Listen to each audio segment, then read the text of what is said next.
Isang regular BPO employee ka. Biglang sinabihan ka na ililipat ka daw ng account. Pero, kailangan mo ulit pumasa sa training at assessment. Kapag hindi ka daw pumasa, ire-redundant ka. Teka muna, legal ba yan?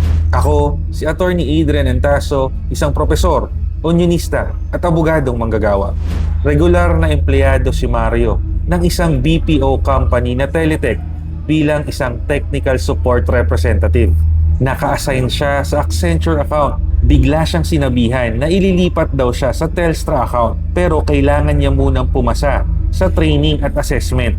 Kapag tumanggi siya o hindi pumasa, matatanggal siya dahil daw redundant na siya. Tumanggi si Mario. Ang punto niya ay regular na empleyado na siya, kaya hindi pwedeng gawin na parang probationary ulit ang employment niya. Pero tinanggal pa rin siya ng nasabing kumpanya dahil daw sa redundancy. Umakyat ang kaso sa Korte Suprema at ang sabi ng Korte, illegal ang dismissal. Ayon sa Teletech versus Herona, sinabi ng Korte Suprema na para maging valid ang dismissal dahil sa redundancy, hindi sapat ang simpleng alegasyon ng employer. Kailangan magpakita ng employer ng substantial evidence na may totoong redundancy. Ibig sabihin, may sobrang serbisyo o posisyon kumpara sa aktwal na pangangailangan ng negosyo. Hindi pwedeng puro self-serving affidavit o general statement lang na bumaba ang call volume. Dapat may objective proof tulad ng business record,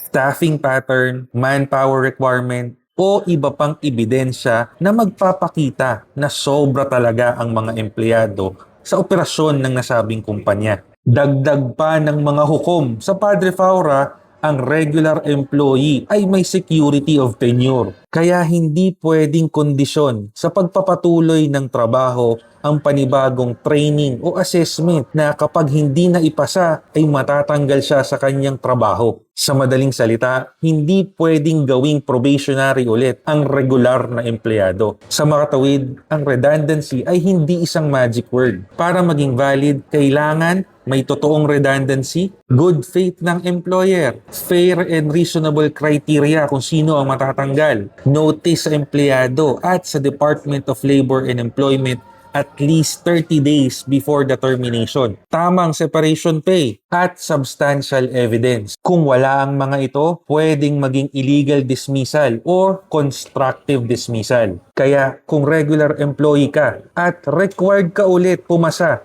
sa training at assessment para manatili sa trabaho, mag-ingat ka. Mag-ipon ng ebidensya kagaya ng notice, email, chat, payslip, job posting at proof na patuloy pa rin silang hiring. At kung ikaw ay nakakaranas ng parehas na sitwasyon at kailangan mo ng tulong, i-scan ang QR code at i-click ang link ng sumbungan ng kamanggagawa. Andito ang Batas Manggagawa at Kamanggagawa Party List. Handang samahan kayo sa inyong laban hanggang dulo. Tara, laban manggagawa!